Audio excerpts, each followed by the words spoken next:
Olá, internauta, seja muito bem-vindo ao canal Walter Souza, um canal onde repercutimos assuntos de interesse da grande área de ciências humanas e sociais. E no vídeo de hoje, nós vamos dar andamento a uma playlist que foi criada aqui no canal, que tem o nome de Cidadania. No primeiro vídeo dessa playlist, nós repercutimos sobre os impostos e a realidade social. E esse vídeo será sobre partidos políticos e consciência de classe. Então, se você gosta dessa temática, acompanhe aí a gente. Os partidos políticos, eles, como acontece no Brasil, eles estão vinculados ao sistema da democracia representativa, em que o cidadão ele se filia a um partido para poder concorrer às eleições, tanto para os cargos do legislativo quanto para os cargos do executivo. Inclusive no Brasil, se o indivíduo não estiver afiliado a um partido, ele não consegue concorrer à eleição. Mas antes de adentrarmos nessa questão da história dos partidos e para que serve um partido político, não apenas nessa parte instrumental, né, que tecnicista e burocrática, que se tornou um partido, ou seja, que para você poder concorrer à eleição, você tem necessariamente se filiar a um partido político. Então o partido ele acaba tendo ali apenas uma função burocrática de acesso ao sistema eleitoral. Mas os partidos não foram criados especificamente para isso.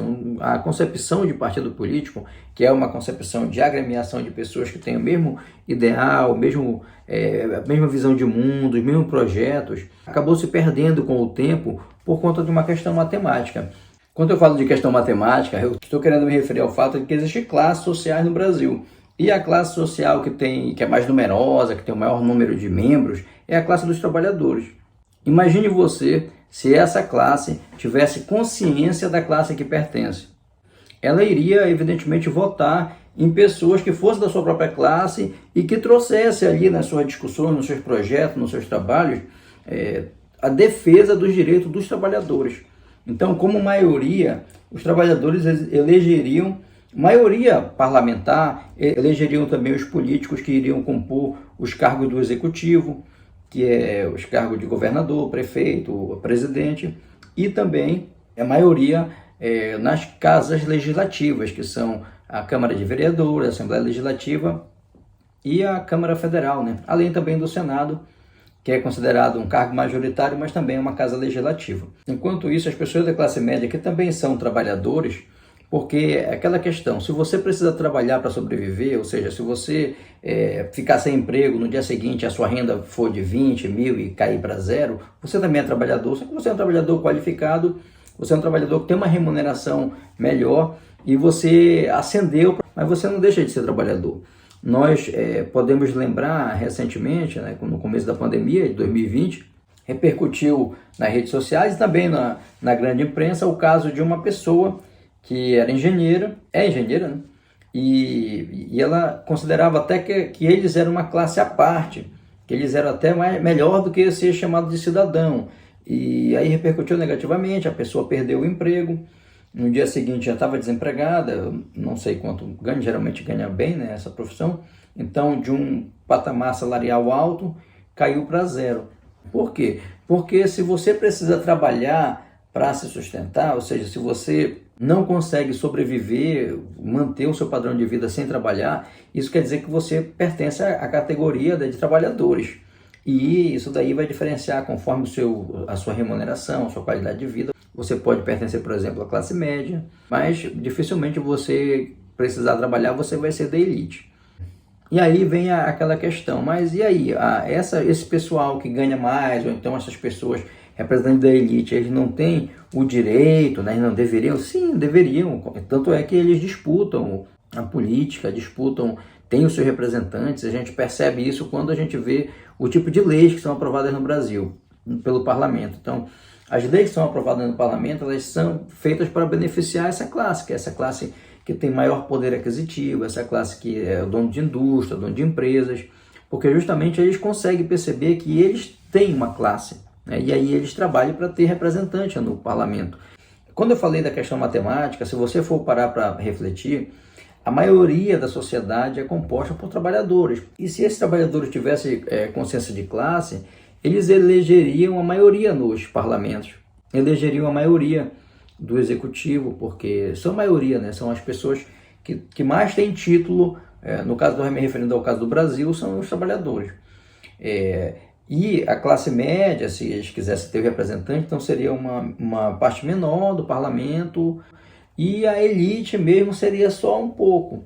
Mas como as pessoas não têm consciência de classe, elas não votam de acordo com a sua classe, elas votam de acordo com o que se transformou. Então, esse processo eleitoral que passou a ser uma coisa esporádica.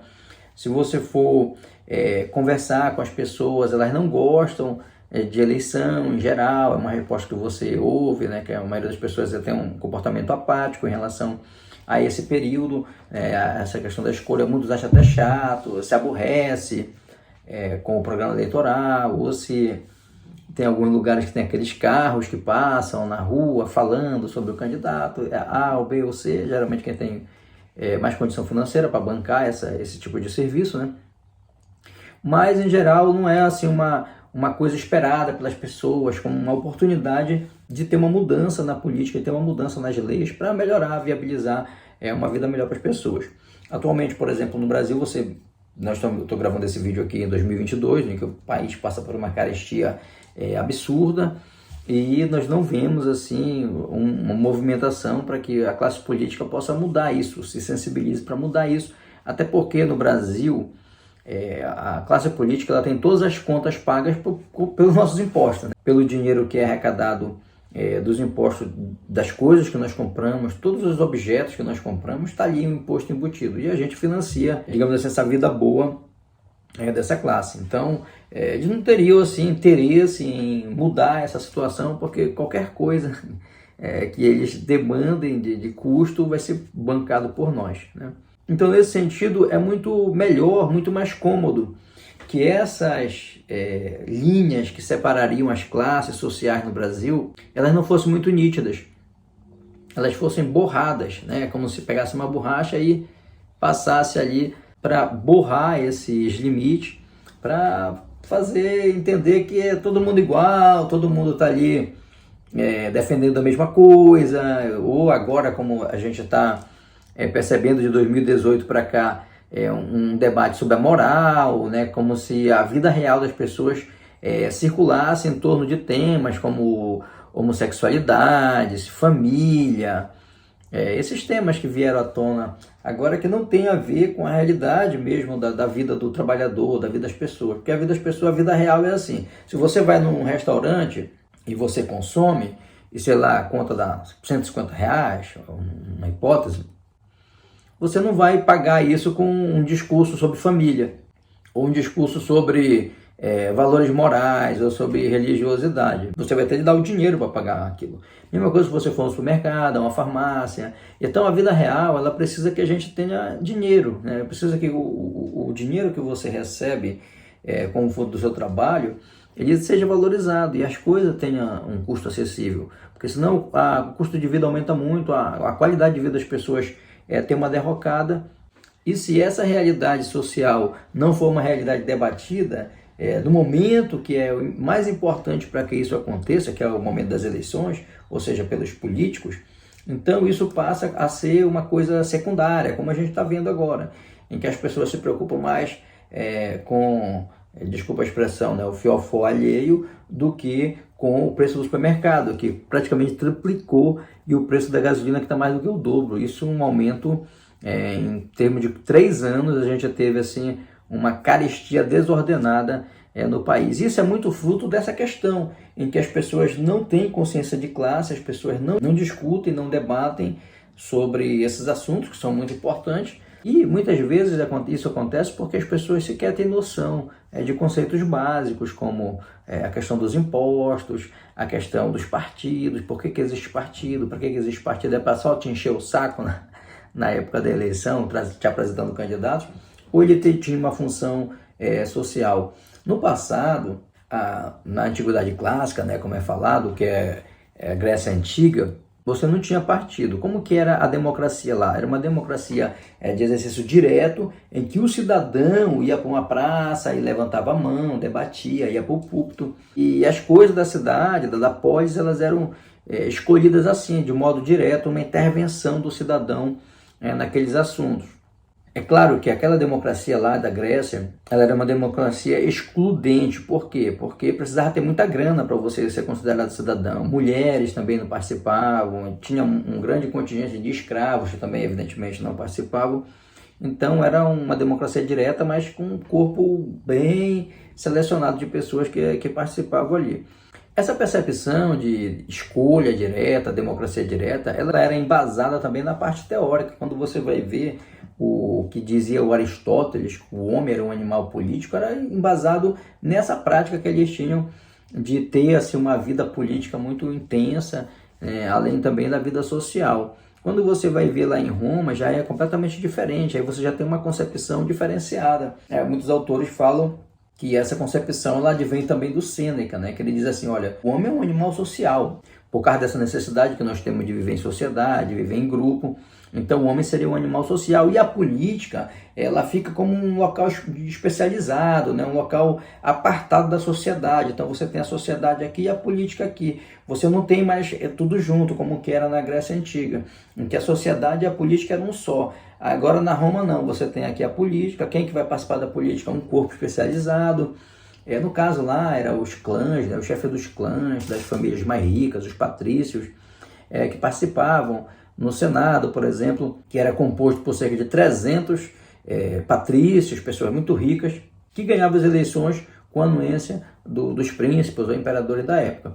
E a sociedade, então, faria ali as suas reivindicações para esse corpo, e aí esse corpo iria falar com o governante, né, com o executivo. Então, aí você nota que nesse novo arranjo já fica mais difícil o povo intervir, fazer alguma intervenção, realizar algum tipo de ação ali que possa efetivar em alguma mudança, caso o povo, né, as pessoas considerem que seja necessária. Então, qual que é o modelo de decisão que foi adotado, que venceu? Né? Venceu essa concepção da Roma e também de outros autores. Depois vieram falar que esse era o melhor modelo, que era melhor deixar a política para um corpo especializado de pessoas que iria pensar, ia ficar só para trabalhar por isso, e por isso eles têm uma remuneração, e por isso eles podem se dedicar especificamente a isso, enquanto que as outras pessoas têm de lutar pela sua sobrevivência. Então elas ficam ali mais nas questões sociais, enquanto que os políticos ficam separados